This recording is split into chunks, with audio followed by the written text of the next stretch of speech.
Good morning all of you. आज हम पढ़ने जा रहे हैं बीएससी फर्स्ट सेमेस्टर का आपका टॉपिक है बॉटनी का रिप्रोडक्शन ऑफ कारा। जैसे कि हमने लास्ट क्लास में पढ़ा था कारा के बारे में, उसकी सिस्टमेटिक पोजीशन पढ़ी थी और हमने पढ़ा था उसका सिस्टमेटिक पोजीशन के अलावा हमने उसका सेल स्ट्रक्चर पढ़ा था और स्ट्रक्चर पढ़ा था। स्ट्रक्चर में हमने उसका दो प्रकार का स्ट्रक्चर पढ़ा था, एक तो ब्रांचेज ऑफ लिमिटेड ग्रोथ और ब्रांचेज ऑफ अनलिमिटेड ग्रोथ। ठीक है, फिर हमने उसका पढ़ा था सेल स्ट्रक्चर। उसका सेल स्ट्रक्चर क्या होता है, ठीक है, कैसा वो दिखाई देता है, कैसी उसकी सेल रहती है।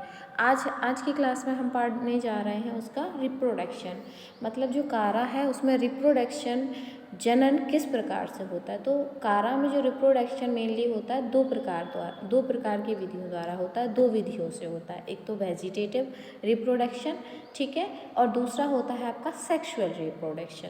तो जो वेजिटेटिव रिप्रोडक्शन है, यदि हम उसकी बात करें तो फर्स्ट जो है आपका वही है वेजिटेटिव रिप्रोडक्शन। वेजिटेटिव रिप्रोडक्शन है तो उसमें जो क्या कैसे होता है, क्या होता है, किन किन विधियों द्वारा होता है, उसके बारे में पढ़ेंगे। कारा में विभिन्न प्रकार की वर्धी संरचनाएं पाई जाती हैं। जो कारा होता है उसमें विभिन्न प्रकार की कैसी संरचनाएं पाई जाती हैं, वर्धी संरचनाएं पाई जाती हैं, जो पौधों से पृथक होकर वृद्धि करके नए पौधे का निर्माण करती हैं। जो कारा होता है उसमें कई प्रकार की वर्धी जो है संरचनाएं पाई जाती हैं, जो अलग होकर के क्या करती हैं, एक नए प्लांट्स का निर्माण करती हैं। कारा में वेजिटेटिव रिप्रोडक्शन निम्न विधियों द्वारा होता है। जो कारा है उसमें वेजिटेटिव रिप्रोडक्शन कौन कौन सी विधियों द्वारा होता है, जैसा कि आपको बोर्ड पे मैंने लिखा हुआ है। तो सबसे पहली जो विधि है वो है आपकी बाई एनाइलम स्टार। क्या है, बाई एनाइलम स्टार। मैं स्टार लिखना भूल गई, मैं लिख देती हूँ। क्या है, बाई एनाइलम स्टार। ये जो आपकी विधि है ये इसका डायग्राम आपको दिखाई दे रहा होगा, बाई एनाइलम स्टार। इसमें से पॉइंट आ जाएंगे और हम नीचे लिख देंगे बाई एनाइलम स्टार। जो वेजिटेटिव रिप्रोडक्शन हो रहा है वो किसके द्वारा हो रहा है, फर्स्ट जो वेजिटेटिव रिप्रोडक्शन है उसमें कई वर्धी संरचनाएं पाई जाती हैं। जो वर्धी संरचनाएं रहती हैं वो अलग होकर क्या करती हैं, एक नए प्लांट्स का निर्माण करती हैं। जैसे आपका ये है जो बाई एनाइलम स्टार है। अब वर्धी प्रजनन भी कई विधियों द्वारा होता है। फर्स्ट है आपका बाई एनाइलम स्टार, सेकंड है आपका बाई बुलबिल्स, थर्ड है आपका बाई एमॉर्फस बुलबिल और फोर्थ है आपका बाई सेकेंडरी प्रोटोनेमा। जो आपका ये एनाइलम स्टार है ये है आपका बाई बुलबिल्स, ये क्या है आपका बाई बुलबिल्स, ठीक है, और ये है आपका बाई एमॉर्फस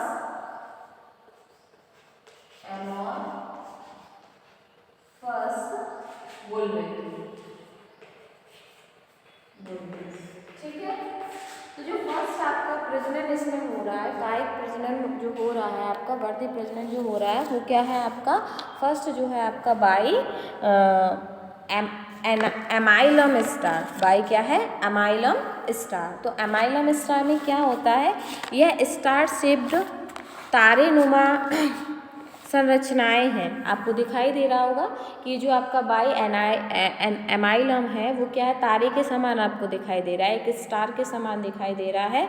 तो उसके नुमा ये संरचनाएं होती हैं जो कि लोअर नोडल पर कोशिकाओं के समूह में बनती हैं। ये कहाँ बनती हैं, लोअर मतलब नीचे के नोडल पर जो सेल के एक समूह के रूप में बनती हैं, कोशिकाओं के एक समूह के रूप में बनती हैं, जिनमें एमाइलम स्टार्च भरा रहता है। और इनमें क्या भरा रहता है, देखिए आपको दिखाई दे रहा हो जो अंदर मैंने अभी भरा था वो है आपका एमाइलम स्टार्च, ठीक है, भरा रहता है। जब यह परिपक्व हो जाता है तो यह पौधे से अलग होकर अंकुरण कर नए पौधे को जन्म देता है। और जब ये पूरा मैच्योर हो जाता है तब ये उस प्लांट्स से, जो इसका मदर प्लांट है, उससे अलग होकर ये क्या करता है, नए प्लांट्स का निर्माण करता है। ठीक है, जैसे कि आपको डायग्राम में दिखाई दे रहा होगा, आप इसको केवल डायग्राम देखकर ही आप उसको समझ सकते हैं कि एक स्टार शेप्ड संरचना है या तारेनुमा संरचना है, जो कि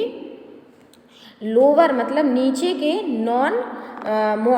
नोडल पर पाई जाती है। कहाँ पाई जाती है? नीचे के नोडल पर पाई जाती है और ये कोशिकाओं के समूह में बनती है। इसमें स्टार्च भरा रहता है और जब ये पूरा मैच्योर हो जाता है, पूरा परिपक्व हो जाता है, तो यह मदर सेल से या अपना परिपक्व हो जाती है, तो यह पौधे से अलग होकर क्या करती है? एक नए पौधे का निर्माण करती है। तो इस प्रकार जो वेजिटेटिव रिप्रोडक्शन है उसमें हमने क्या पढ़ा? बाई एमाइलम द्वारा। अब दूसरा हम यदि पढ़ें, दूसरे की यदि बात करें तो ये है आपका सेकंड है बाई बुलविल्स। बुलविल्स के द्वारा, बुलविल्स मतलब देखो आपको डायग्राम में भी समझ में आ रहा होगा, ये छोटी गोल ट्यूबर लाइक संरचनाएं होती हैं। देखिए छोटी हैं, गोल हैं और ट्यूबर लाइक संरचनाएं हैं जो राइजोइड्स के ऊपर विकसित होती हैं। और ये कहाँ विकसित होती हैं? राइजोइड्स के ऊपर। एमाइलम कहाँ विकसित हो रही थी? नोड के नीचे या नोड के नीचे ये विकसित हो रही थी। ये कहाँ हो रही हैं? राइजोइड्स के ऊपर विकसित होती हैं, जो कि परिपक्व होने पर पौधे से पृथक होकर वृद्धि करती हैं। और ये जब मैच्योर हो जाती हैं तो पौधे से क्या करती हैं? अलग होकर ये क्या करती हैं? एक नए पौधे का निर्माण करती हैं। थर्ड यदि हम बात करें इसकी, बाई एमॉर्फस बुलविल्स। जो वेजिटेटिव रिप्रोडक्शन है, थर्ड है आपका बाई एमॉर्फस बुलविल्स। एमॉर्फस बुलविल्स के बारे में हम क्या जानेंगे? ये अनेक छोटी छोटी कोशिकाओं के गुच्छों के समान होती हैं। ये क्या, देखिए आपको डायग्राम में दिख रहा होगा कि जो ये है अनेक छोटी छोटी कोशिकाएं हैं इनमें, और ये गुच्छे के रूप में बनी हुई है। शायद आपको डायग्राम अच्छे से नहीं समझ आ रहा होगा, मैं एक बार दिखा देती हूँ। ये क्या है आपका, जो है फिर से बना देती हूँ। जो आपकी एमॉर्फस है वो क्या रहता है? एक गुच्छे के रूप में क्या रहता है? बनी हुई रहती है। एक गुच्छे के रूप में ये पाए जाते हैं। इस प्रकार की कोशिकाओं के गुच्छे के रूप में ये पाए जाते हैं। इस प्रकार का ये आपका डायग्राम रहता है और ये उनमें क्या पाए जाते हैं? गुच्छे के रूप में ये पाए जाते हैं।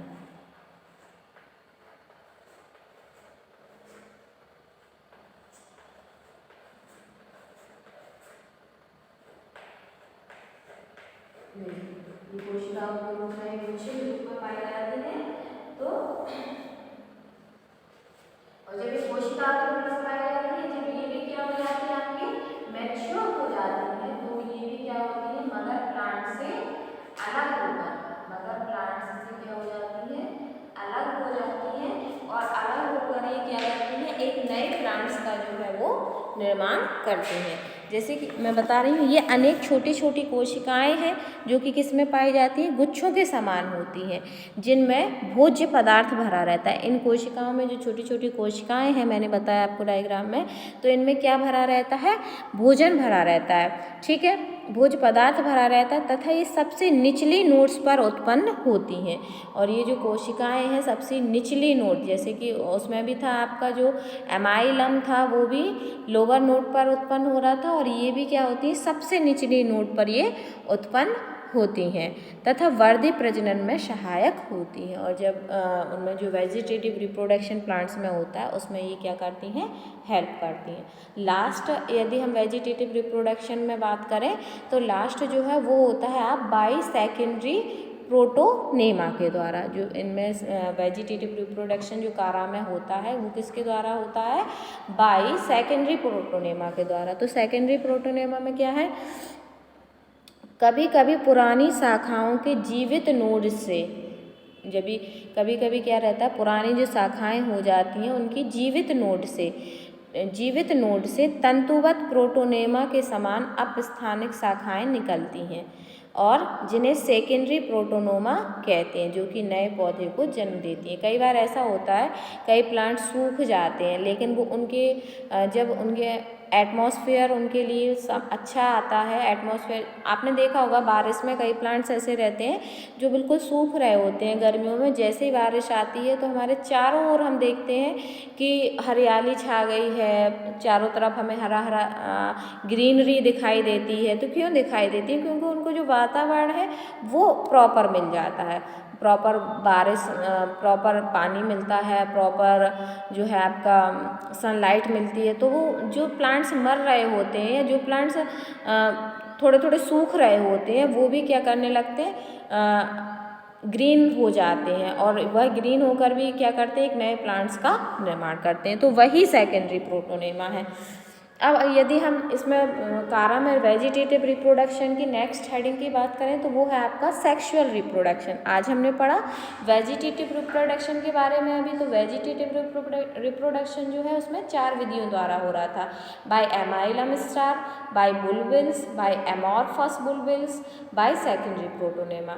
अब जो सेक्सुअल रिप्रोडक्शन है उसके बारे में जाने तो जो कारा में सेक्सुअल रिप्रोडक्शन होता है, कारा में सेक्सुअल रिप्रोडक्शन सबसे अधिक विकसित ऑर्गेमस प्रकार का होता है। इसमें सबसे ज़्यादा डेवलप होता है, ठीक है, प्रकार का होता है, जिसके मेल तथा फीमेल सेक्स ऑर्गन बहुत अधिक जटिल संरचनाएं होती हैं। और जो कारा में इसके मेल और फीमेल सेक्स ऑर्गन रहते हैं वो बहुत क्या रहते हैं, जटिल संरचनाएं इसकी होती हैं, जिन्हें क्रमशः ग्लोब्यूल तथा न्यूक्यूल कहते हैं। ये ऑर्गन सीमित वृद्धि वाली शाखाओं के नोड पर स्थित होते हैं। इसकी अधिकांश जातियाँ मोनोकस तथा कुछ जातियाँ डायोसियस होती हैं, ठीक है।